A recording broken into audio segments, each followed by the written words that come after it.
आइए शुरू करते हैं आज के वीडियो के पहले प्रश्न से। विश्व ओजोन दिवस निम्न में से किस दिन मनाया जाता है? आपके ऑप्शंस हैं 16 सितंबर, 10 जनवरी, 12 मार्च या 15 अगस्त। सही उत्तर है 16 सितंबर। प्रत्येक साल विश्व ओजोन दिवस 16 सितंबर को मनाया जाता है। इसका मुख्य उद्देश्य विश्व भर के लोगों के बीच पृथ्वी को सूर्य की हानिकारक अल्ट्रावायलेट किरणों से बचाने तथा हमारे जीवन को संरक्षित रखने वाले ओजोन परत के विषय में जागरूक करना है। ओजोन परत के बिगड़ने से जलवायु परिवर्तन को बढ़ावा मिलता है। चलिए चलते हैं आज के दूसरे प्रश्न की ओर। दूसरा प्रश्न है, प्रधानमंत्री मोदी ने 15 सितंबर 2021 को किस टीवी का लॉन्च कर दिया है? आपके ऑप्शंस हैं लोकसभा टीवी, राज्यसभा टीवी, संसद टीवी या इनमें से कोई नहीं। सही उत्तर है संसद टीवी। प्रधानमंत्री नरेंद्र मोदी ने 15 सितंबर 2021 को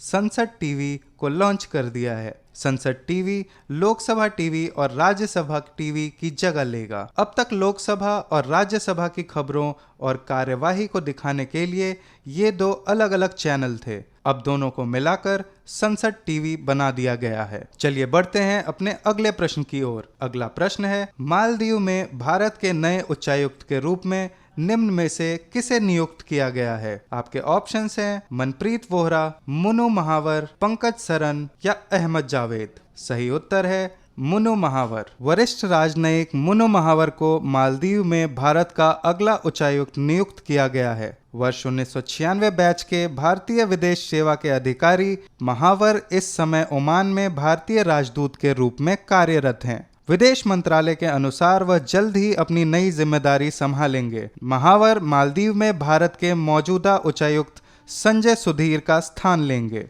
आइए चलते हैं अगले प्रश्न की ओर। आपका अगला प्रश्न है, वेस्ट इंडीज के निम्न में से किस पूर्व दिग्गज क्रिकेटर ने कमेंट्री से संन्यास लेने की घोषणा कर दी है? आपके ऑप्शंस हैं Patrick Patterson, Carl Hooper, Vivian Richards या माइकल होल्डिंग। सही उत्तर है Michael Holding. West Indies cricket के दिग्गज तेज गेंदबाज माइकल होल्डिंग ने क्रिकेट कमेंट्री से संन्यास लेने का ऐलान कर दिया है। होल्डिंग क्रिकेट में सबसे प्रभावशाली और व्यापक रूप से पहचाने जाने वाली आवाजों में से एक रहे हैं। होल्डिंग ने वेस्ट इंडीज के लिए 60 टेस्ट और 102 वनडे में 391 विकेट चटकाए हैं। उन्होंने 1987 में इंटरनेशनल क्रिकेट से संन्यास लेने के बाद कमेंट्री में अपनी दूसरी पारी की शुरुआत की थी। आइए बढ़ते हैं अपने अगले प्रश्न की ओर। अगला प्रश्न है, केंद्र सरकार ने इलेक्ट्रॉनिक वाहनों के उत्पादन, हाइड्रोजन फ्यूल व्हीकल उत्पादन को बढ़ावा देने हेतु प्रोडक्शन लिंक इंसेंटिव के तहत कितने करोड़ रुपए का पैकेज जारी किया है? आपके ऑप्शंस हैं 25,938 करोड़ रुपए, 20,938 करोड़ रुपए, 15,938 करोड़ रुपए या फिर 35,938 करोड़ रुपए। सही उत्तर है 25,938 करोड़ रुपए।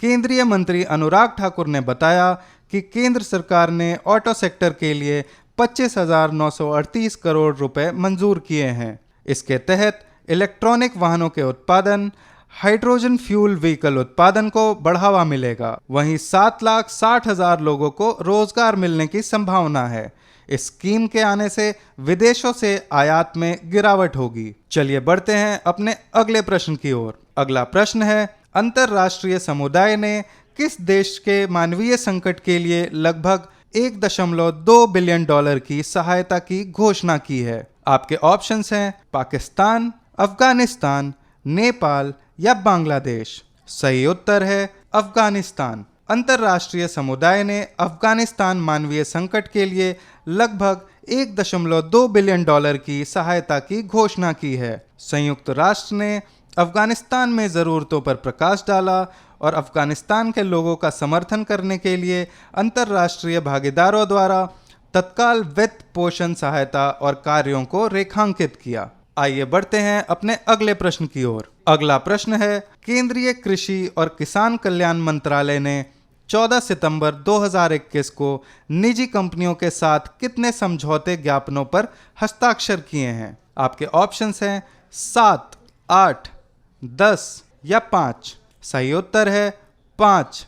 केंद्रीय कृषि और किसान कल्याण मंत्रालय ने 14 सितंबर 2021 को निजी कंपनियों के साथ 5 समझौता ज्ञापनों पर हस्ताक्षर किए। कृषि मंत्रालय के मुताबिक जियो प्लेटफॉर्म्स लिमिटेड महाराष्ट्र के जालना और नासिक जिलों में किसानों को सलाह देने के लिए अपनी पायलट परियोजना का संचालन करेगा। पिछले वीडियो का सवाल था, अंतर्राष्ट्रीय ओलंपिक समिति IOC ने हाल ही में संपन्न हुए टोक्यो 2020 ओलंपिक खेलों से एक तरफा हटने पर किस देश को निलंबित कर दिया है? आपके ऑप्शंस थे चीन, ईरान, उत्तर कोरिया या फिर जापान। सही उत्तर है उत्तर कोरिया। अंतर्राष्ट्रीय ओलंपिक समिति ने हाल ही में संपन्न हुए टोक्यो 2020 ओलंपिक खेलों से एक तरफा हटने पर उत्तर कोरिया को निलंबित कर दिया है। IOC ने उत्तर कोरिया पर यह भी आरोप लगाया कि इसने अफगानिस्तान से ओलंपिक समुदाय के लगभग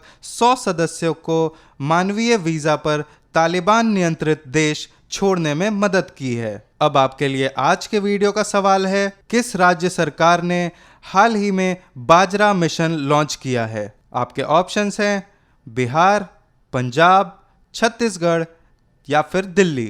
अपना जवाब कमेंट बॉक्स में लिखें और जागरण जोश को सब्सक्राइब करें।